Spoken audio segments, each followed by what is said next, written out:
ससुराल में हुआ। हमारी बहन का ससुराल फिरोजाबाद में। हमारी बहन के घर में आई है और उस समय बहन जी एकदम साधारण सा चप्पल जो कि आधे से ज्यादा घिसा हुआ था, एकदम खटारा सी खुली जीप थी, उसमें बैठ के बहन जी आई थी।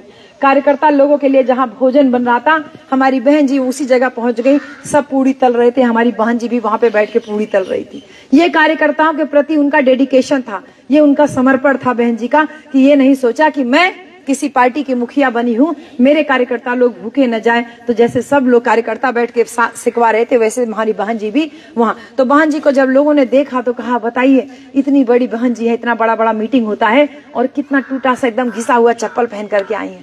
एकदम साधारण सी साड़ी पहनी हुई थी बहन जी। और वो संघर्ष एक गाँव का नहीं था बहन जी का, वो संघर्ष तमाम उन गाँव का है जहाँ बहन जी उस दौर में पहुंची है। तो चप्पलें घिसी हुई पहनी है, पुरानी साड़ी बहन जी ने पहनी है, खटारा गाड़ियों से बहन जी चली है।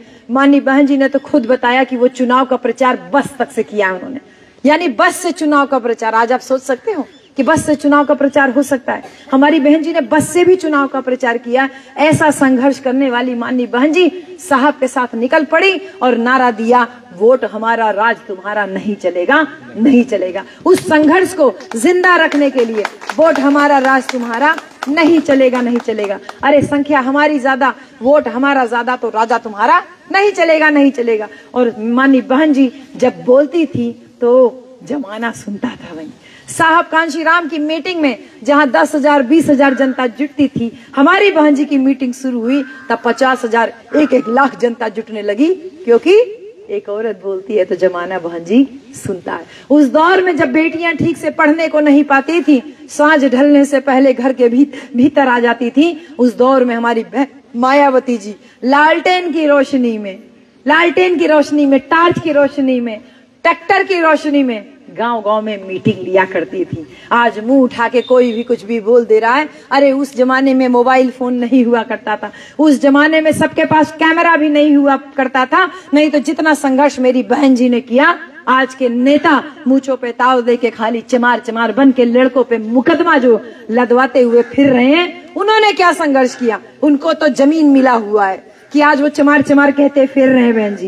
ये बहुजन समाज पार्टी बहन कुमारी मायावती और मान्यवर कांशीराम की देन है कि अपने घरों पे बड़ा बड़ा ग्रेट चमार, दबंग चमार लगा करके फिर रहे हैं, बड़ा बड़ा मोटरसाइकिल से गुर्र गुर्र घूम रहे हैं। और जिनकी वजह से ये सब संभव हुआ, उन्हीं को आज आप गाली दे रहे हैं। वो दौर भी था बहन जी। ये नौजवान बच्चों, आप लोग इस बात को जानो, वो दौर भी था जब जय भीम बोलने पर मार पड़ती थी। आज महीना भर जुलूस निकाल के घूमते हो जय जय भीम का नारा लगा के। वो दौर भी था कि जब नीला झंडा जेब में रख के चलते थे, नीला झंडा फहराने पे भी मार पड़ती थी। और आज कहते हो कि तुम्हारी बहन जी ने क्या दिया? हमारी बहन जी लगातार संघर्ष कर रही थी, गांव गांव घूम रही थी। और उस संघर्ष में जब 1984 में जितने नए बूथ के पदाधिकारी बने हो, ये सारा क्रम याद रखना। जितने सेक्टर के नए पदाधिकारी हो या पुराने हो, ये सारा क्रम याद रखना। किसी दिन दोबारा गांव में आकर के आपसे पूछूंगी, क्योंकि ये बातें आपको गांव में बतानी है। आपको नहीं पता आपको क्या करना है, मैं आज आपको बता रही हूँ क्या करना है। ये जितनी बातें मैं बता रही हूँ, ये सारी बातें आपको गांव में घूम घूम करके आपके 10 सेक्टर में बोलनी है। माननीय बहन जी लगातार संघर्ष कर रही थी। और जिस दिन बाबा साहब का जन्मदिन होता है, 14 अप्रैल 1984 को बहुजन समाज पार्टी बनती है। किस दिन बनती है?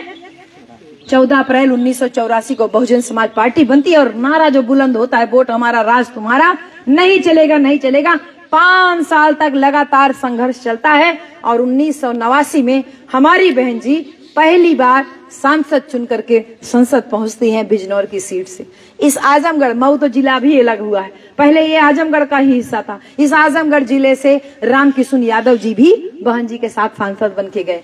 इस आजमगढ़ और बिजनौर उत्तर प्रदेश की 2 सीटें, और इसके अलावा एक पंजाब की फिल्लौर सीट से हरभजन सिंह लाखा, ये तीसरे सांसद पहली बार बहुजन समाज पार्टी से जीत करके संसद पहुंचे थे। यानी 5 साल के अंदर ही हमने अपने वोट का करिश्मा देखा। और उसके बाद ठीक 11 साल के अंदर, 84 से 11 साल कितना दिन हो गया? 95 जून का महीना था। 95 में क्या हुआ? साहब कांशीराम ने